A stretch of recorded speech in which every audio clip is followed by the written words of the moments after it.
Alhamdulillahi Rabbil Alamin, wala akibatu lil muttaqina wala udwana illa ala dhalimin, wassalatu wassalamu ala rasulina Muhammadin wa alihi wa sahbihi ajma'in. Amma ba'd, qala Allahu tabaraka wa ta'ala fi kitabihi al-karim, ba'da a'udhu billahi minash shaitanir rajim, bismillahir rahmanir rahim. Qul a'udhu bi rabbil falaq, min sharri ma khalaq, wa min sharri ghasikin idha waqab, wa min sharri an-naffathati fil 'uqad, wa min sharri hasidin idha hasad. Sadakallahu al-azim. Falënderimet, hamdi dhe madhërimi i takojnë Allahu Gjelleshanuhu që na mundsoi të shijojmë këto ditë të begata të muajit të bekuar të Ramazanit. Salavatet dhe selamet qofshin mbi vullën e pejgamberisë, mbi Muhammed Mustafa sallallahu ta'ala alaihi wasallam. Teleshikues të nderuar, pas jemi në muajin e bekuar të Ramazanit, muaj të cilin e kalojmë vazhdimisht duke i bërë ibadet Allahu Gjelleshanuhu, vazhdimisht duke i bërë adhurim Allahu Gjelleshanuhu. Do flasim sonte pak për shka, për një mëkat i cili vërtet nuk kryhet me dorë, i cili vërtet nuk kryhet me fjalë, por është një mëkat i cili, për cilin thot pejgamberi alayhi salatu wassalam, zjarri i cili e konsumon mirësinë. E kjo është pra zilia. Allahu Gjelleshanuhu në Kuranin famëlart na drejtohet me një sure të tërë, me surën e 113 me radhë të Kuranit famëlart, kur thot, thuaj, thot, kërkojmë mbështetje te Allahu, te Zoti i agimit. Nga çka të mbron Allahu Gjelleshanuhu? Të më mbron nga e keqja e gjithçka që ai ka krijuar. Të më mbron nga errësira e natës kur e ka plon terri. Të më mbron prej të keqjes atyre të cilët ju frin nyjeve, dhe të më mbron nga smira e smirëziut kur me smirën e tij vepron. Zilia pra, si mëkat të cilën Allahu Gjelleshanuhu e përmend, pejgamberi alayhi salatu wassalam na këshillon që ne të kërkojmë mbrojtje nga Allahu Gjelleshanuhu, është ajo për të cilën thot pejgamberi alayhi salatu wassalam, zilia thot i shkrin, i djeg të mira, thot ashtu sikur i djeg thot zjarri drunt. Andaj sonte pra do flasim pak se si lind zilia, si zhvillohet zilia, si të mbrohemi nga ajo, si të marrëm mësim që ne vërtet të jemi atje ku Allahu Gjelleshanuhu na urdhëron dhe atje ku pejgamberi alayhi salatu wassalam na këshillon. Zilia, vëllezër dhe motra të nderuar, e lind nga çka? Lind nga lakmia dhe lind nga mendjemadhësia e njeriut. Lakmia si lind?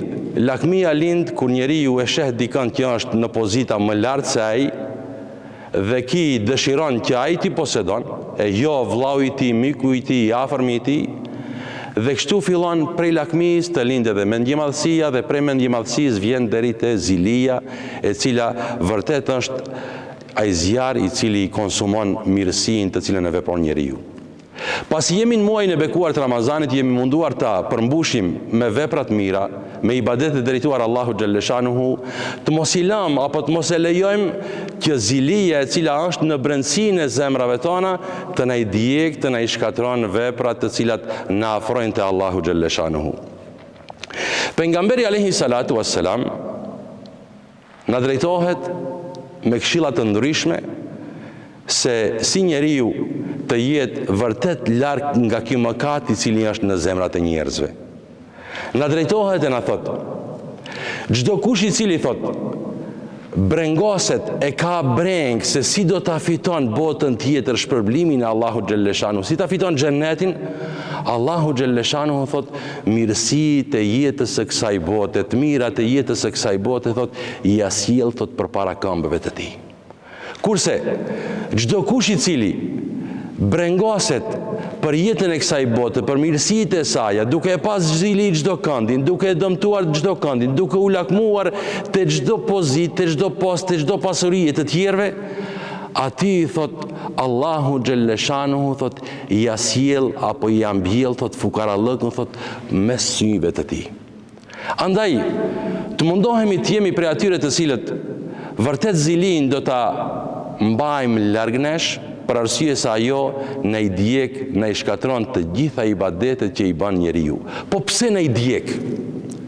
Në i djek për arsye se njeriu që e ka në brendësinë e tij zilin, ai më veç e haron veten e tij dhe mundohet të merret gjithmonë me atë të cilit i ka zili. I janë ndjek të mirat e tij materiale, janë ndjek të mirat e tij që mundohet t'i arrijë në jetën e kësaj bote mirësi që ja ka falë Allahu Gjelleshanuhu, dhe kështu ki e haron veten e tij, i lën bazdore veprat e tij, vetëm mbetet me zilin e tij. E për këtë pejgamberi alayhi salatu vesselam thot, zilia thot mos pari thot që e shkatron thot ziliqarin, pronarin e saj. Andaj të mos jemi pronar të këtij mëkati i cili vërtet nuk vërrehet kur veprohet, por vërtet është ai i cili shkatron gjithçka. Allahu Gjelleshanuhu dhe pejgamberi alayhi salatu vesselam nuk kanë lënë pa na sqaruar të mirën e asaj që njeriu nuk është ziliqar dhe të keqen e asaj me të cilën njeriu e ka në brendësinë e tij zilin. Pejgamberi alayhi salatu vesselam një ditë pas namazit të sabahut, duke biseduar me ashabët e tij, me shokët e tij, në një moment heshti për një kohë dhe ju tha, tash tha do vjen tha një prej banorëve të xhennetit. Ashabët pritën dhe shikuan kur ka dera hyri një prej ensarëve, prej banorëve të Medinës, te i cili ende pikonin ato pikat e ujit të abdestit nga mjekra e tij dhe nga krahët e tij, dhe shkoi u ul me një qoshe. Ditën e dytë, përsëri pejgamberi alayhi salam tha, tash tha do vjen tha një prej banorëve të xhennetit. Përsëri hyri i njëjti njeri. Ditën e tretë përsëri të njëjtën gjë e tha pejgamberi alayhi salam. Mirë po, pas kësaj dite, pas ditës së tretë, filloi ajo kureshtja e ashabëve, shokëve të pejgamberit alayhi salam. Vallë, çfarë veprash? Çfarë punësh punon ky njeri që pejgamberi alayhi salam na tha se është prej banorëve të xhennetit. Dhe një prej tyre vendosi që të shkojnë të ndjek në shtëpinë e tij se çka vepron, çka punon, çfarë ibadeti tepër të bën, që e fitoi këtë epitet që të jetë prej banorëve të xhennetit që thot pejgamberi alayhi salam. Dhe shkoi trokiti te dera e tij dhe i tha, o te filan tha, unë tha kam pas tha një zënk tha, një mosmarrveshje tha me prindin tim, me babain tim thot, dhe jam betuar se nuk do të kthehem në shtëpi për 3 ditë. Andaj, nëse më lejon që unë tha të qëndroj tha te ty tha misafir tha një 3 ditë. Tha s'ka problem, tha hajde urdhër. Në natën e parë u mundua të shikon të sheh se çfarë ibadetesh bën më tepër ky njeri për cilën pejgamberi alayhi salam tha se vjen një prej banorëve të xhennetit. Ranë të flejnë, ranë të pushojnë, pritë se do ngritet falje namaz nate, jo. Pritë se do ngritet të lexon Kur'an më tepër, jo. Pritë se do të përmend Allahun Gjelleshanu me dhikër të veçantë dhe tepërt, jo. Fjet derisa u afru koha e namazit sabahut. Unë ngrit, mori abdest e fali sabahun, kështu në natën e dytë, kështu njëjtë në natën e tretë. Dhe pas natës së tretë i drejtohet me fjalët dhe i thot, unë thot, jo, nuk është e vërtet se jam hidhëruar apo kam pas zënk me prindin tim, tha, po unë tha, erdha tha të të ndjek tha, të të shoh tha se çfarë ibadeti më të tepër të bën, që pejgamberi alayhi salam 3 ditë radhës i na tha se tash do vjen një prej banorëve të xhennetit.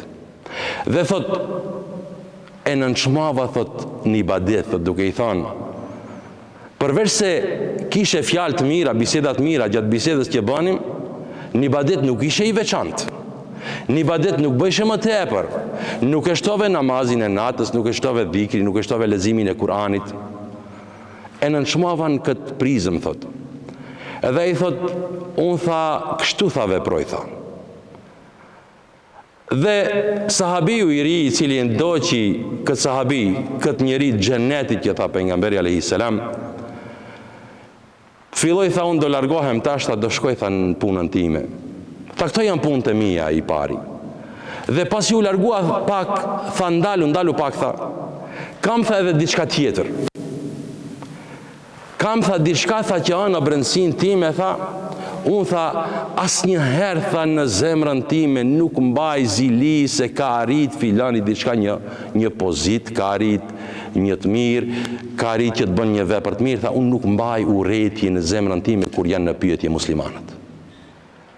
Atëherë sahabiu i ri tha, e mu kjo, tha, është ajo, tha, për cilën të ka graduar Allahu Gjelleshanuhu dhe ka thënë pejgamberi alayhi salatu vesselam, kjo është ajo e cila të ngrit ti dhe kjo është ajo e cila neve na rrezon, na mashtron dhe nuk mund ta mbajmë larg zemrave tona. Dhe momenti tjetër i cili neve na tërheq vërejtjen që ne të marrëm këshilla, mësime, udhëzime, janë ajetet kuranore, është Kurani famëlart, ku Allahu Gjelleshanuhu e përmend se vërtet mëkati i parë që ka ndodhur ka qenë zilia. Për shkak të zilis, për shkak të mendjemadhësisë, për shkak të lakmisë, shejtani i mallkuar e refuzoi urdhnin e Allahu Gjelleshanuhu, duke mos e respektuar urdhnin e Allahu Gjelleshanuhu, u bë lanet, u bë i mallkuar.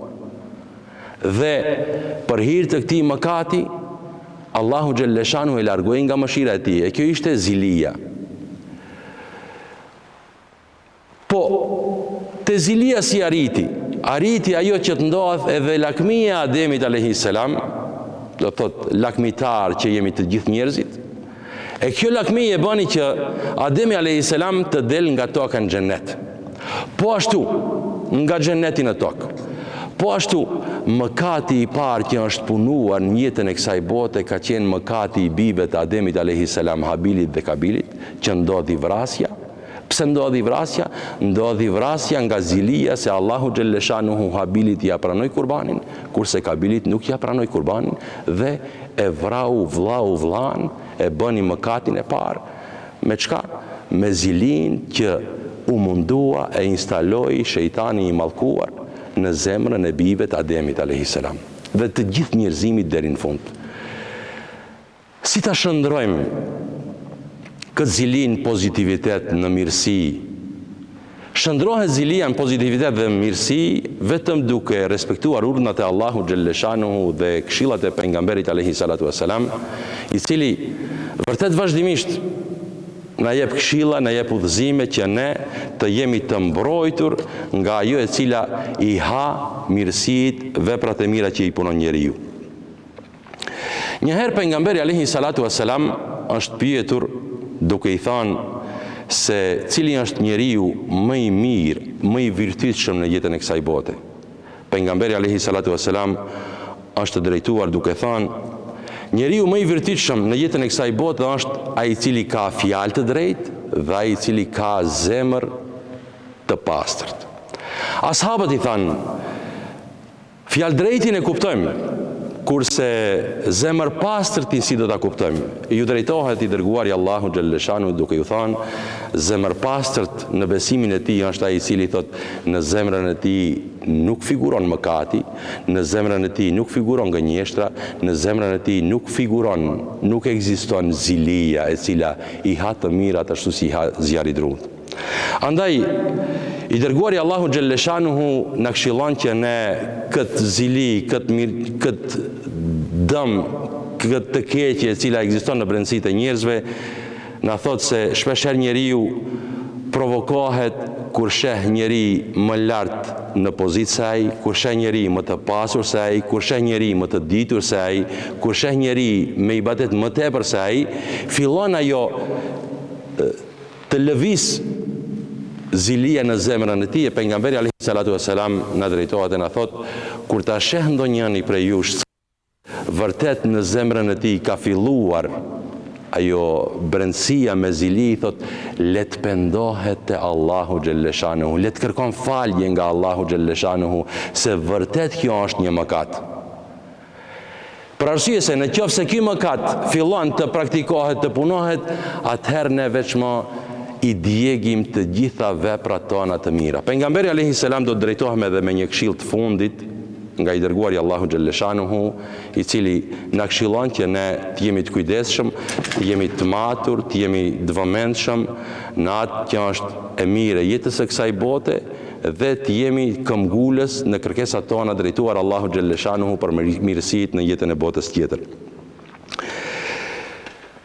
Nuk do hinë, thot, në xhennet, thot, ai, thot pejgamberi alayhi salatu wassalam, i cili nuk ka besim.